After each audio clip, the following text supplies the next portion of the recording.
Welcome to the live season finale. There will be 2 more episodes being dropped before the end of the year. So excited to have Chad here to be the finale of this amazing first year of doing the show.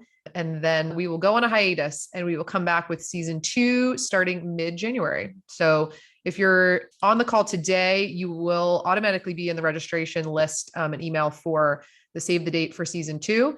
But there will also be a ton of amazing content that the team will be putting out throughout the holiday season. And then we will all regroup come January. If you are tuning in on any of our social media channels, welcome. And we are going to go ahead and just dive right in. Our guest today is my friend, Dr. Chad Bernstein. He is a husband, a father of 4 amazing kids, and the co-founder of Guitars Over Guns. Guitars Over Guns, since its inception 15 years ago, has revolutionized the way that nonprofits are run across the country. With over 7,000 students positively impacted by their initiative, Chad is still at the beginning of his journey to help as many young people as possible, and we will explore that today. Also, just to brag on you for a minute, Chad is one of South Florida's premier Latin jazz and funk artists.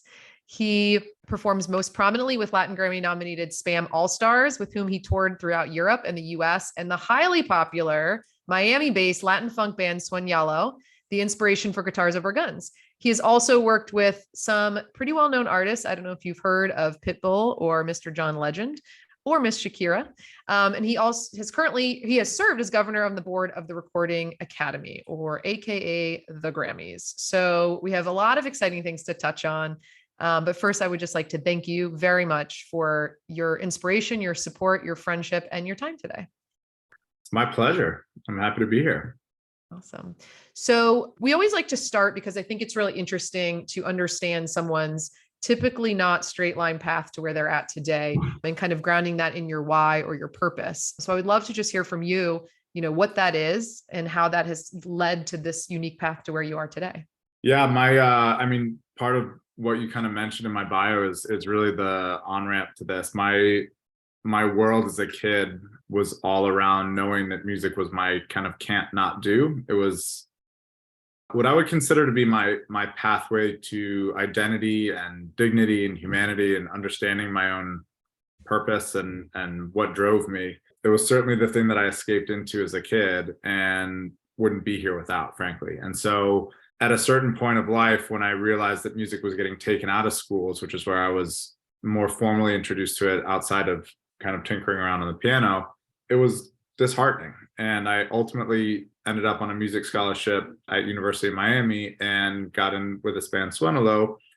And that band had popularity, in kind of our social scene in Miami and this whole Latin funk movement. And late one night at a bar that we were playing at, somebody said, "Hey, can you come and do this career day type thing with these kids that I'm working with?" And we said, "Sure, no problem."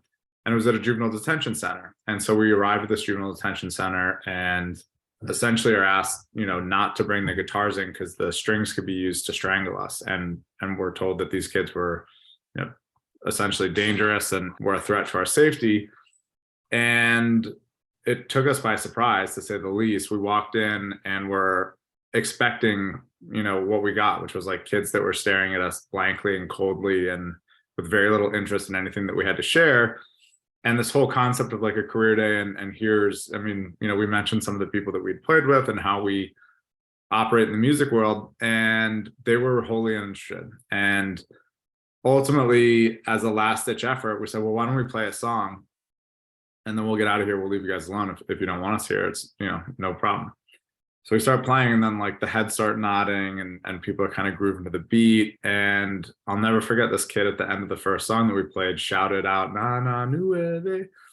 And as the kind of security guards or prison guards or whatever telling him "Hey, sit down, be quiet," in not such nice words, we said, no, sing it again. And the kid sang it again, and the whole band chanted it back. And then it started this whole exchange. And to this point in my life, my entire world revolved around building a life around this feeling of being on stage and experiencing music that when you create with other people is bigger than you. And then when you use that to engage an audience. And it's not just your collective energy on stage, it's your energy meeting in the middle with the audience's energy. And there's this magical spiritual place that is, the closest I feel to whatever higher power you want to consider exists. That governed my life. That was like my journey to what I thought, if I build a life around this, I will build a life around joy. I will build a life around purpose and passion and expression and knowing what my voice means in the world. And in that moment, it was so clear that as musicians, we had this ability to unlock that in other people.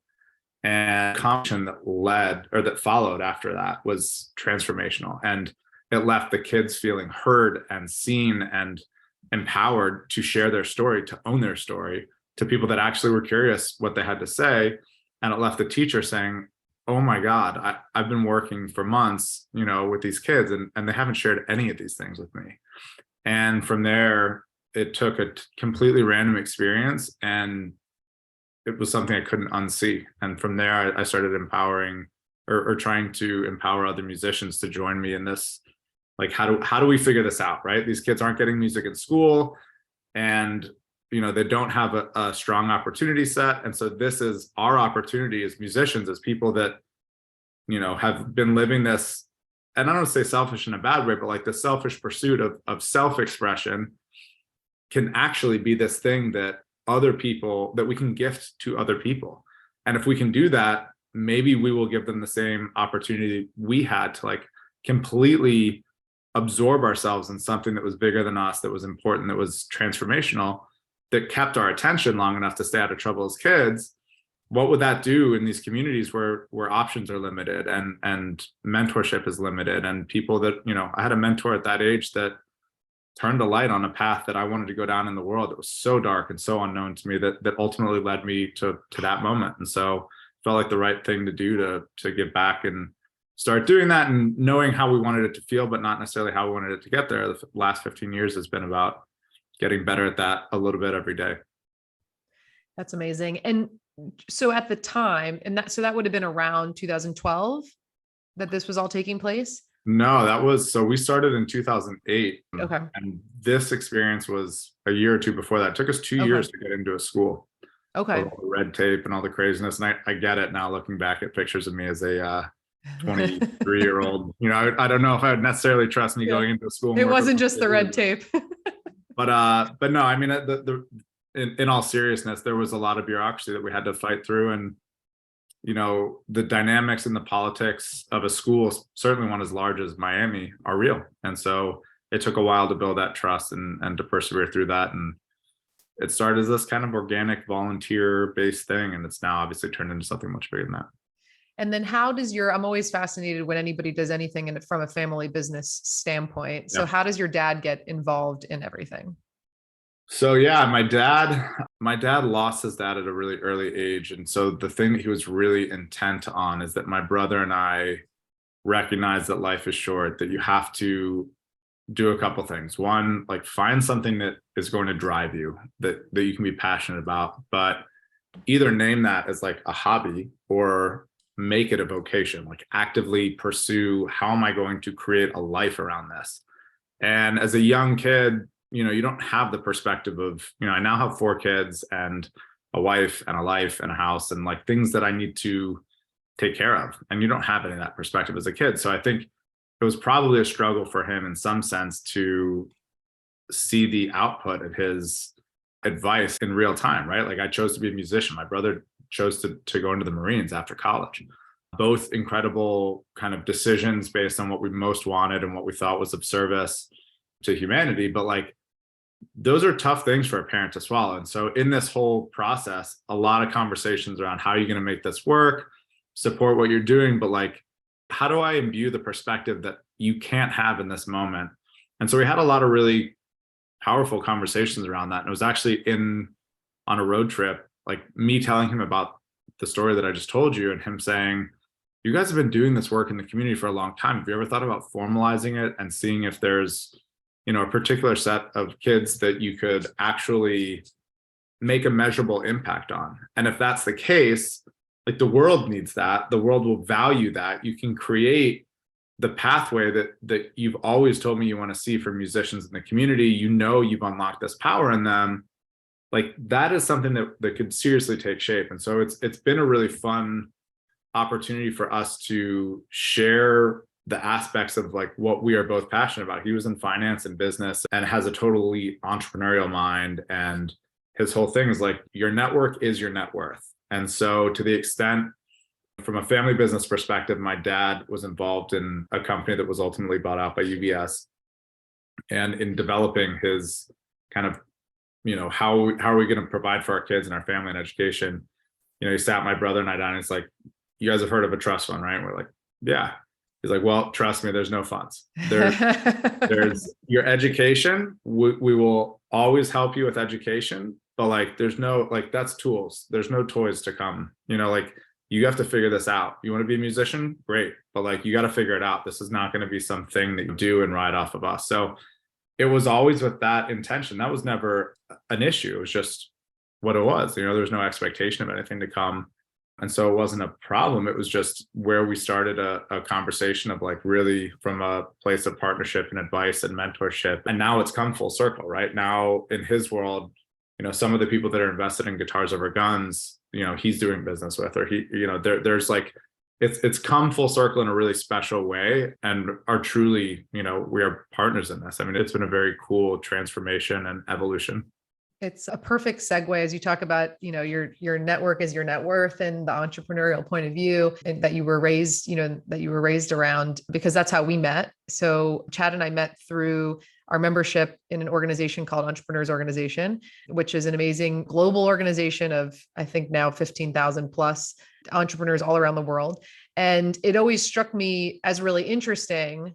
I don't know if you're the only nonprofit founder, entrepreneur in all of EO, but that stood out to me because those of you who have listened to any or all of these episodes hear this constantly, but my, kind of biggest struggle with the industry has always been the lack of, or kind of the, like bifurcation of like the way that the nonprofit world approaches running an organization, right, separate from how businesses operate. And so I always just thought it was fascinating that you were a member of this organization and that just like any other of our peers and friends in the organization, scaling your business and just to kind of watch you do that and realize that there really is it was like a hypothesis I had, not having a career-long experience in the nonprofit industry, thinking that what if you just ran your nonprofit organization the way that somebody would run a business and scale a business and approach even how you're talking about what somebody would say funders as investors. And you and I've talked a lot about that. I would love to really understand kind of like the unique approach that you've taken since day one, if at all, in your, like, was it a conscious decision or is it just kind of how you are, but the unique approach you've taken from the startup stage of this organization through to scale, where it is now? Yeah, well, I mean, I think the two big factors of that were, I was certainly driven by passion. I was certainly driven by what I felt like I could contribute to the world, but I also had a board that was made up of business folks and people that were not willing to put their name and their reputation and their support to something that was going to be half-assed, and so it didn't matter that I didn't go to business school and had never generated a P&L or a balance sheet. Like that was something that was the requirement, at the board meeting. So you either figure it out and there are plenty of resources to do it, but like, come correct, do what needs to be done, because that, whether or not you have the training or not, is the expectation. And so it was a very intimidating process, but in my mind, I didn't have a choice. And I certainly didn't want to step on the kind of toes of what I felt like the organization deserved to have in a leader. And so that has catapulted me into throwing myself in every discomfort you could imagine when it comes to backfilling that education. And I have essentially given myself an MBA in business through a series of really intensive professional development. So starting with an incredible organization here in Miami called Radical Partners, started by Rebecca Fishman-Lipsey, who's now the CEO of the Miami Foundation. But, her thing was like, hey, she was the Teach for America executive director and experienced burnout on her own. And she was like, how do we sustain people in this industry? And this gets to your point. How do we create a nonprofit industry that attracts and retains and develops talent that is competitive with any other sector and doesn't burn people out. And there's no off switch when you're dealing with the intersection of where the market and government like are failing, right? We're filling the cracks in society that there's no solution for if not for us. And so that's what most of the nonprofit sector is addressing, is some gap. And there's almost always more unmet need than you're able to provide. And so you and I have talked a lot about this, but in terms of collaboration, the spirit of collaboration, like there's all these kind of things that exist in both worlds, but you wouldn't expect two banks to merge because not one particular bank could serve every customer in a particular city. And so in the nonprofit sector, there's a lot of pressure put on collaboration, and for good reason. Like Guitars Over Guns cannot serve every young person in Miami-Dade County or in Chicago or in LA or in wherever. But that's also not our mission. There's a very specific population that we are targeting to work with. And we need other partners in that space, not only to work with the other young people in the community, but we're not going to become a college counseling organization. We're not going to become a vocational training organization. Like, so who are those other partners that need to be there? And it's not always the collaboration that you think. It's not always, oh, well, you're in music. What other music organizations can you partner with? That helps a lot too.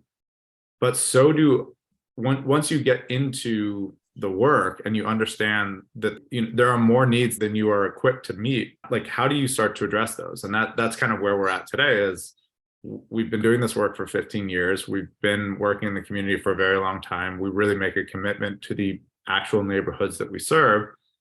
And there's structural shortcomings in what we're providing for communities in our country and certainly in our cities. So kind of a long-winded way to say, if we can take a mentality of strong business and how to foster that entrepreneurial spirit, but in a way that continues to generate investment and revenue, then we will stabilize and sustain the work that we're doing and be in a position to grow and be responsive to the needs that we're finding that we're well suited to serve. And the thing that I always say is, nonprofit, like 501c3 is a tax code, not a business strategy. Like you still have to actually apply these principles to something that's going to sustain your work long enough that people trust it and believe in it. Not only the customers that you're serving, but the people that are invested in the work to begin with.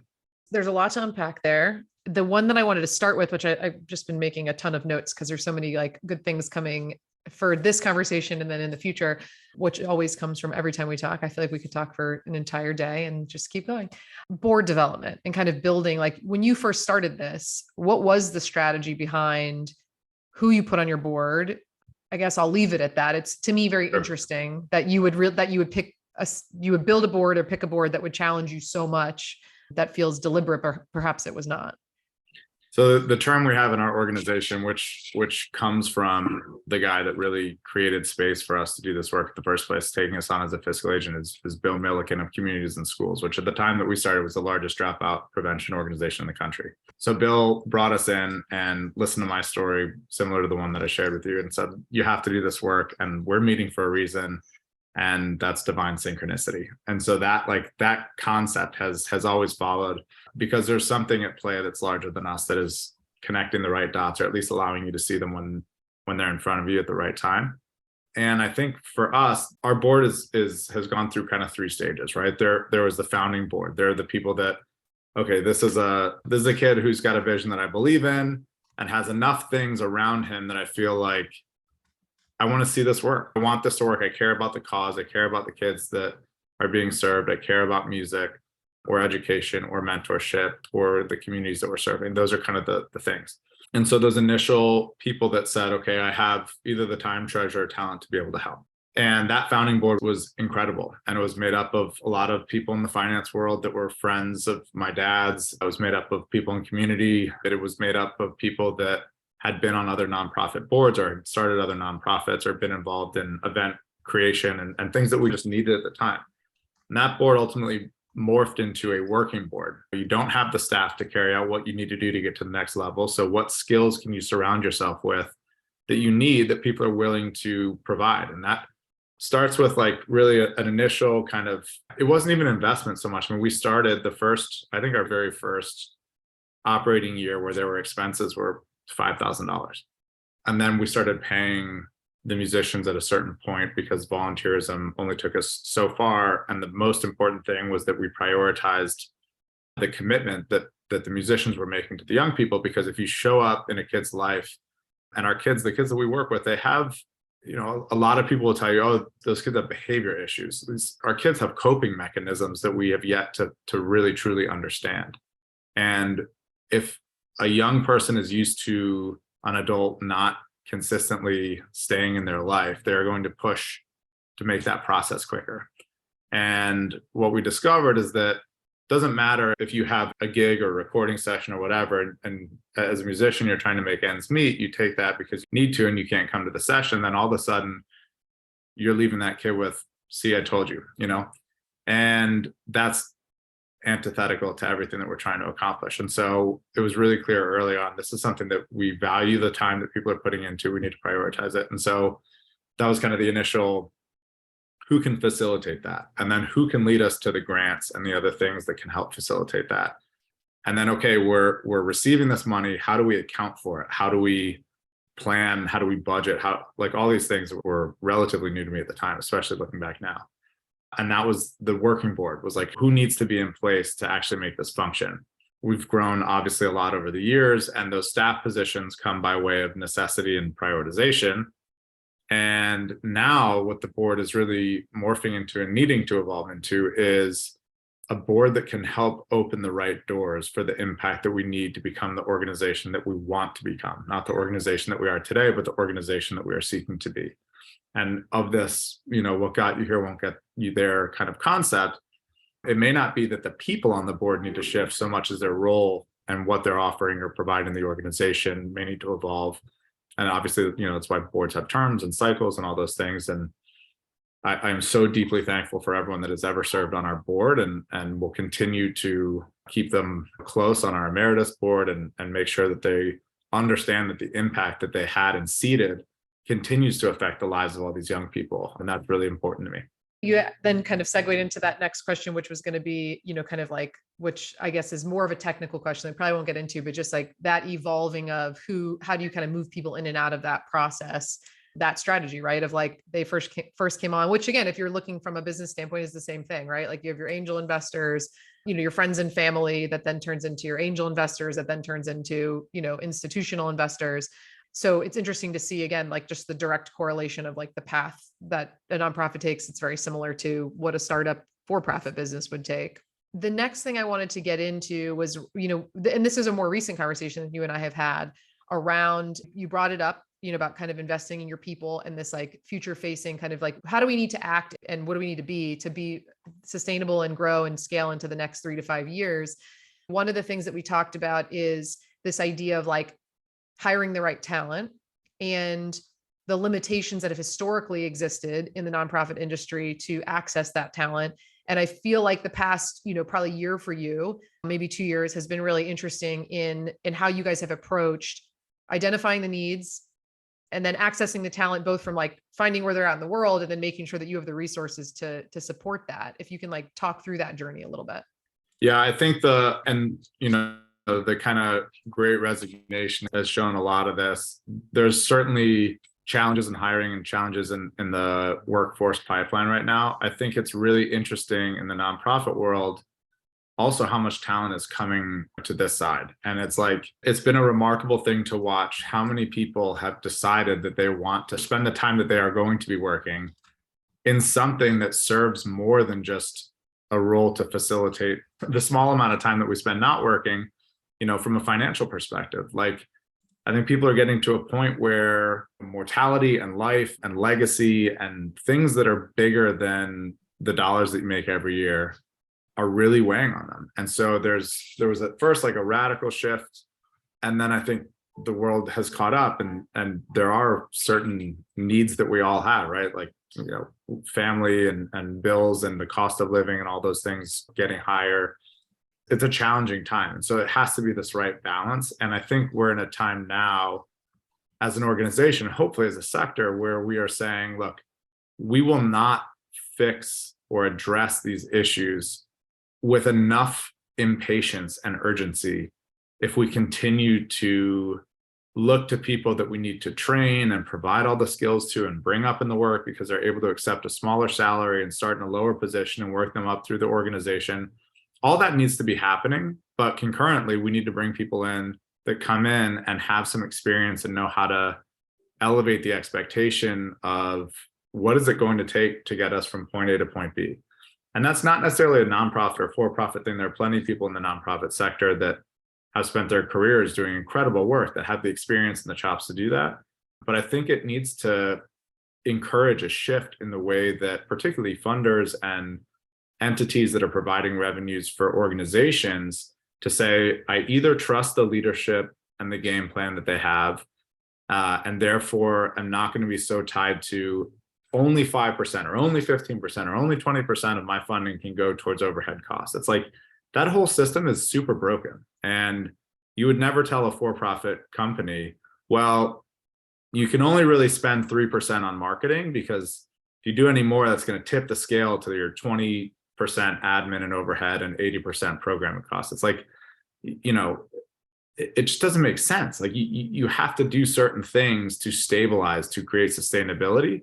I think that we need to zoom out and like not analyze every month or every year and what the percentage is. Like we're in a period of time right now where we're a couple percentage over where we'd like to be on a typical year, but as a result of investing into the infrastructure and the staff that we need to build out the programming. Because if the foundation isn't strong enough, you can put all the programming on top of it that you want, it's going to collapse the foundation. And if that infrastructure isn't strong and built with systems that are built to get you to where you ultimately want to be instead of where you are today, you're not going to end up addressing the need. And so I think it's opened the door, particularly in the last couple of years, to have conversations with new capital that's coming into the market, with social impact capital and impact investing, ESG money, all those things. But as COVID has shown us, the people with the answers are the people on the ground. And that's not even talking about me necessarily. That's talking about the individuals that work hand in hand with our students, or the individuals that are in communication with their families. And yes, I am, and I like to be, and that's the part of it that I love the most, but I'm further removed from it than I used to be. And so I need to build in within my own business, what are those avenues of communication that I'm making decisions based on the students and families that we serve. And that's where that lens, that DEI and all these other things that the world is kind of catching up to are so critical. I mean, that's why we need representation at every level of our organization, from board to student. And like, if we're not accurately making decisions that are coming from within, I mean, this whole concept of like, we're going through this whole process now, and the prevailing concept is like nothing for us without us. And so, it's a long-winded way to say, I think that the opportunity to have the conversation has never been riper, and that people have never been more open to it. And I'm really, really happy to see that happening, because we need to start empowering the right talent to be in the market. I would be remiss with Kim on this call to not bring up, the interesting component of like, when we start to talk about, the impact sector, and the investment sector getting involved in the space, and kind of how do you approach things from a broader perspective? How does data play a part in all of this? When you're starting to, I imagine people who were, making investments in you 10, 15 years ago to who's making investments now, and the type, and then the capacity that you're looking to build with those investments today versus 10, 15 years ago is very different, and likely requires a different view of what impact means. As it relates to all of that, how are you guys, like you talked about some of these communication channels that you're having to develop as you move on to a bigger leadership role, but what do you do from measuring your impact and from a data standpoint to be able to support that as well? Yeah, it's a great question. So I think the brilliance that Kim had in creating Hello Insight and where it comes from is really, organizations on their own are not going to be well resourced enough to spend hundreds of thousands, millions of dollars on these really extensive research studies, to have a controlled data set and your data set, and do these random controlled trials and assess. It's how can we boil down the metrics of impact that you are using and then vet those against the field of what we know to be true, right? We know certain things to be true. We know that poverty drives a lot of is driven systemically and drives a lot of symptoms that we are all trying to deal with and control for. That is on the mental health side. We have a robust mental health program. I saw somebody write in the chat. But as we are in the impact work of dealing with the impact of poverty, like, how does that actually affect young people, and what do they need to do to break a cycle of generational poverty? And if we know that it's going to take building social emotional capacity, introducing kids to a future that they can see and touch and talk to somebody from and get excited about, and it's driven by their passion, their desire to achieve a set of goals or success that they can articulate and measure and have somebody to help hold them accountable to, we know that kids are going to make decisions differently because they have a broader opportunity set. I always go back to the students that I was working with at that juvenile detention center. Their opportunity set looked like this. We've talked to kids of ours in our program, and we ask them what they want to be when they grow up, and they say 30. That is not okay. Like, that is not the opportunity set that we want our kids to be choosing from. And that's a very real thing. That is not driven by pop culture and any of this. That's driven by day-to-day reality. So if we want our kids to aspire to more, they have to be able to see more. They have to be able to make a plan for more and have somebody that's helping to say, hey, this is what you said you wanted. Is that still true? And if so, how are the decisions that you are making reflecting that goal that you have? And it's not, hey, you need to get straight A's and you need to go to college. And that whole way of helping kids achieve success is not sustainable. It's not lasting. It's not driven by their motivation to succeed in an area where they want to see success for themselves.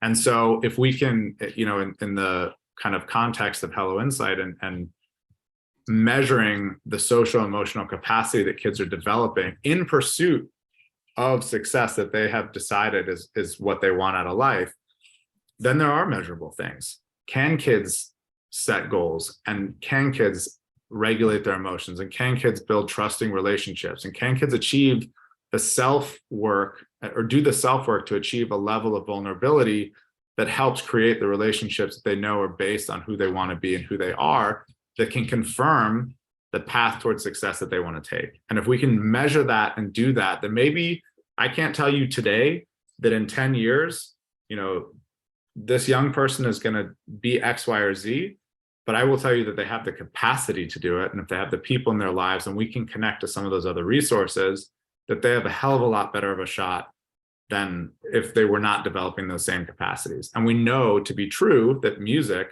is a catalyst for creating the experiences that kids are going to grow those capacities in. And so when we think about how we're improving as a business, how we're measuring our impact, what story are we telling people? People are always going to have a different thing that they want to be fed for impact, right? Particularly in the social impact space. There are a lot of people that are driven by hearts, minds, stories, a great feel-good story, but this is not the outreached hand era of, for 5 cents a day, you can feed a kid with a, sad song playing in the background. That's not who we are. Like, these are brilliant kids that deserve to be defined by who they are and what they have to offer the world, not the challenges that they're facing and the hardships that have been kind of forced onto them. So in our perspective, like, data has to be used to measure how effective are we being in what we are delivering to these young people. And if you can't measure it, you can't grow that impact. You can't assess that impact. You can't get better at what you're doing. And in the same way, you cannot communicate to a funder, hey, this is the actual measurable impact that we have. And the other opportunity that it presents is to have real meaningful conversations with investors and funders and the like, to say, hey, this is what we thought we were going to achieve. This is where we missed. And this is what we got wrong. And this is the challenge that we're coming up against. And maybe that's something that you can help us solve. Maybe that's something that we can have a conversation about. Or maybe that's just the area that you want to be more aware of, so that when the next funded organization that you serve says, hey, everything went perfectly according to plan. We used every dollar that you invested with us, and we're perfect. Please re-up. And it's like, if you're not willing to fail and get some things wrong, you're really not willing to succeed. And failure is one of our core values as an organization, because we have to normalize the fact that we are working in a really hard aspect of life. And that if it were that easy, like, we just wouldn't need to be around. So if you can come into this with us and learn with us and grow with us, then we're going to amplify your impact by an infinite amount. And you can see it in the stories of these kids, but we can also measure it together. And that's really like the story that we want to be able to tell with data.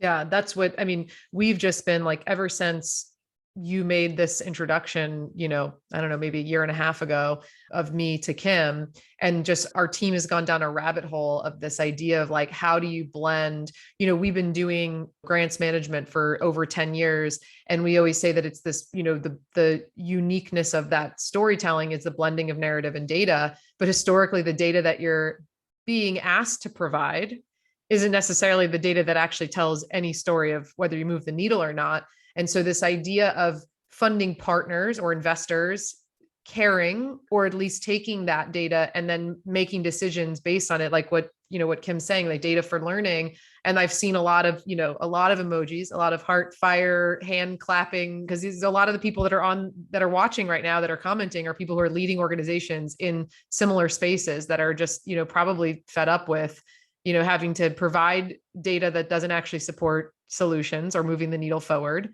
I'm curious.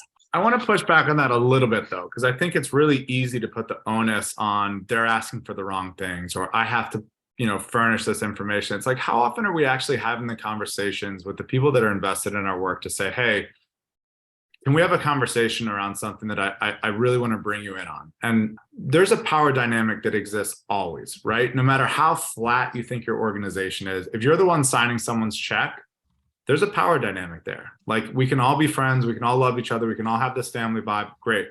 But at the end of the day, there is a power dynamic. And it's also true in the case of an organization to a funder. That said, as somebody that employs people and works with people, I want their honest feedback. I want to know what's working and what's not working. I'd much rather fix a problem than address it far down the line where there's some, story that they're telling themselves about why they can or can't fix the problem, or be empowered to fix the problem, or tell me about the problem. Let's address it. Let's hit it off head on before it becomes a bigger issue. In the case of organizations and funders, I think that funders are way more receptive to hearing the truth from organizations and then having a real conversation about it. I mean, today's election day, right? So like, this is hot on my mind from every conversation I've had that's politically driven. Like, we are not having conversations to understand somebody else's perspective. We're having a conversation to like cement the position that we have and tell somebody why they're so wrong. And that can't exist. Like, these impact partners, these funders are true partners in our work. We cannot do this work without them. So wouldn't it be so much better to bring them into why there is a better way and what they may not be seeing, and why, it's challenging to kind of share this with you, but I really want to bring you into something, and building those relationships outside of the time when it's time to renew or apply or report.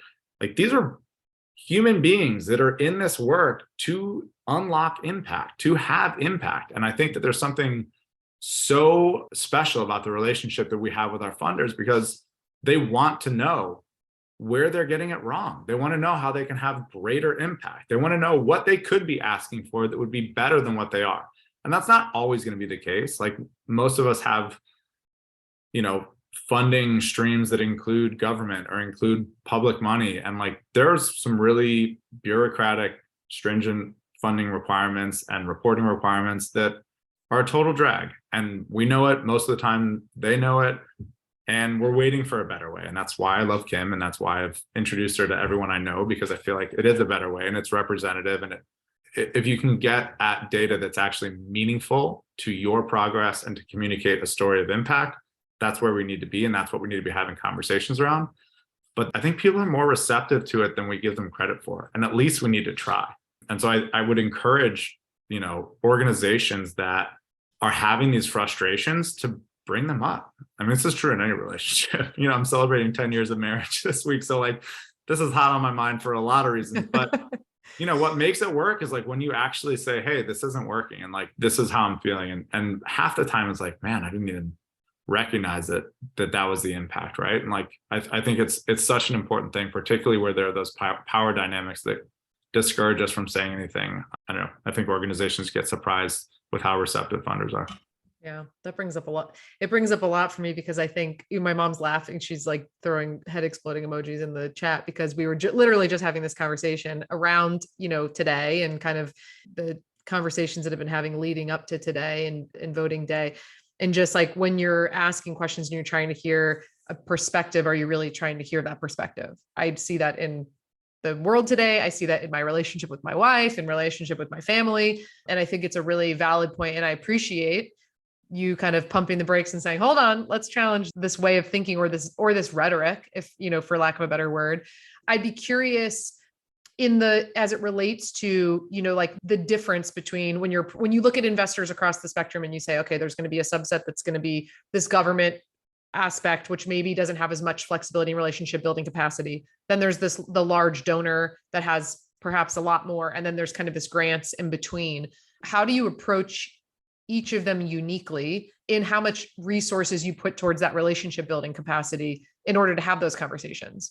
Yeah, that's a great question. So categorically, I think you can group them, and then within that, there's all kinds of, there's a whole spectrum within each of those categories. But where you have like the pinnacle, right, is unrestricted funding that's multi-year, that's large, that is flexible. And there are some foundation platforms or foundations that are providing funding like that.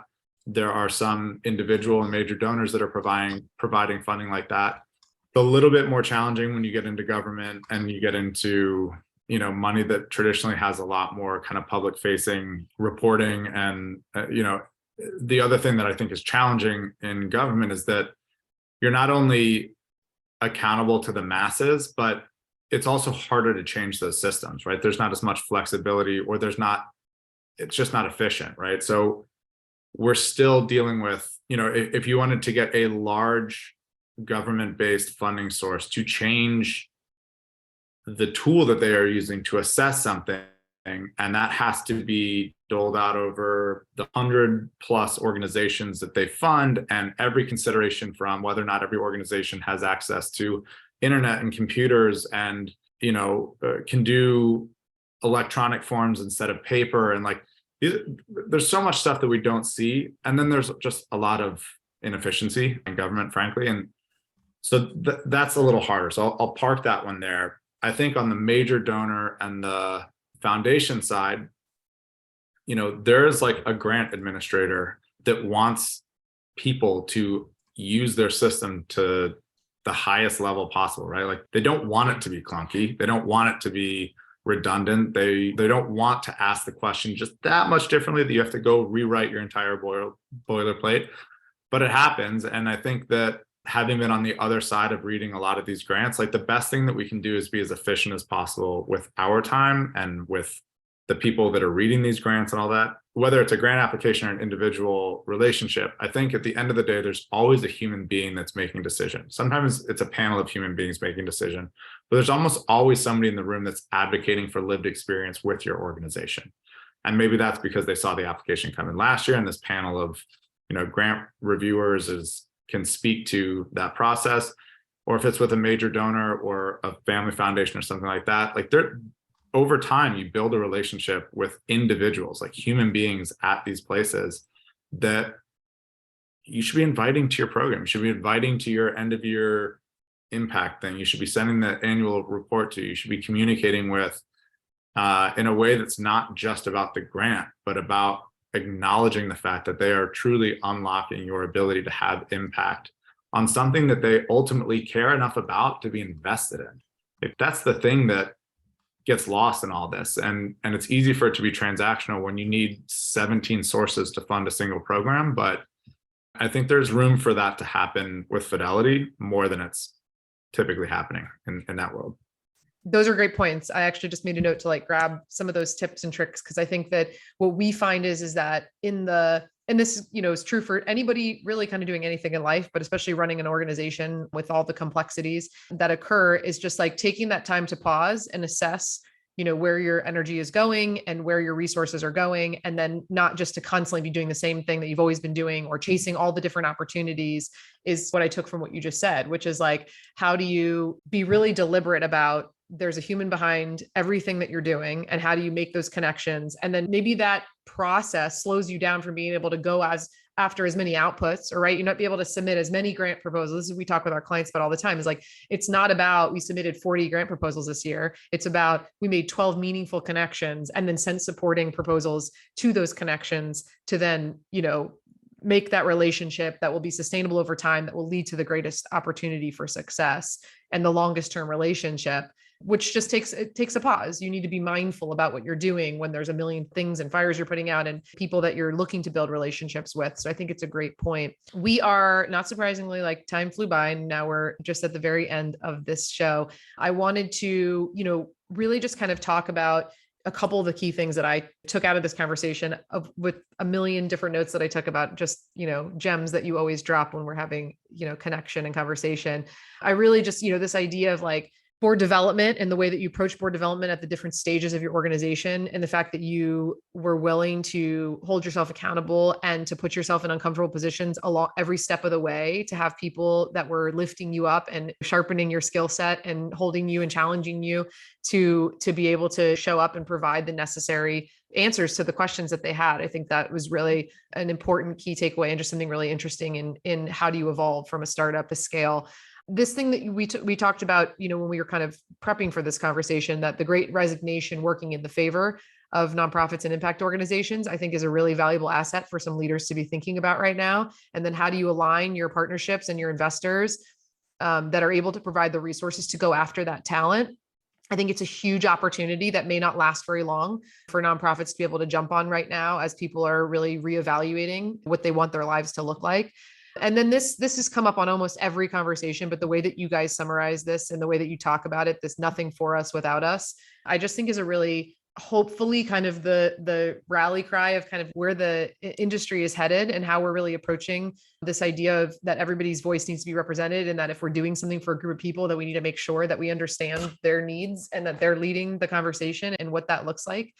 And then again, just the appreciation I have for you challenging, me, and the point that I brought up with, like, a lot of people listening right now, on this idea that there's a one-sided piece to how we show impact and how we measure impact and what people are asking for of us. And that if we can really stop and think, especially on this day being a very relevant day to have this conversation about what people are trying to say, and understand where people are coming from, and remember that there's humans on all sides of the work that we do. I think that is, something to be mindful of, and that we can really use as a great insight to kind of power through, especially at the end of the year, where I know it's very, chaotic and busy for everybody in our business. I want to thank you, as always, for your time, for your conversation, for your insight, and for all the work that you do in this space to really lead the way, and for all the lives that you've impacted. If there are, I'm sure, people that want to get in contact with you and the organization and learn more about the work that you guys are doing, what would be the best way for people to do that? Sure. You can follow us at Guitars Over Guns on all of our social media. You can reach out to us on our website. We have all the contact information, guitarsoverguns.org. You can contact me personally, Chad at guitarsoverguns.org. And if you're interested in supporting, please, Give Miami Day is coming up, which is a huge giving day for us. It's actually 4 days. Reach out, support, as much as you spend on coffee in a week. If you put that towards an organization, you probably provide mentoring services to one of our kids for close to a year. So it's easier to make an impact than you think. And, one of the, early on in my career in this, I was like, man, it's so overwhelming when there's so much more that needs to be done. And I feel like such a small drop in the pond. And I had this image of there's no kind of tidal wave of anything that's never been made up of anything but a bunch of tiny drops of water. So I would encourage you to just follow your heart, help out, and see what lives you can impact as a result of it. That's awesome. Thank you so much. Yeah. You've been listening to The Future of Impact. To make sure you never miss an episode, subscribe to our show in your favorite podcast player, or subscribe to our YouTube channel. And don't forget to follow The Future of Impact on Instagram, LinkedIn, and TikTok. We don't dance, but we do provide some great insights. For bonus content and sneak peeks on next week's episode, of which I say this, oh no, there will be 2 more weeks of episodes for season 1. Thanks for listening. And until next time, keep making an impact, guys. Have a good one.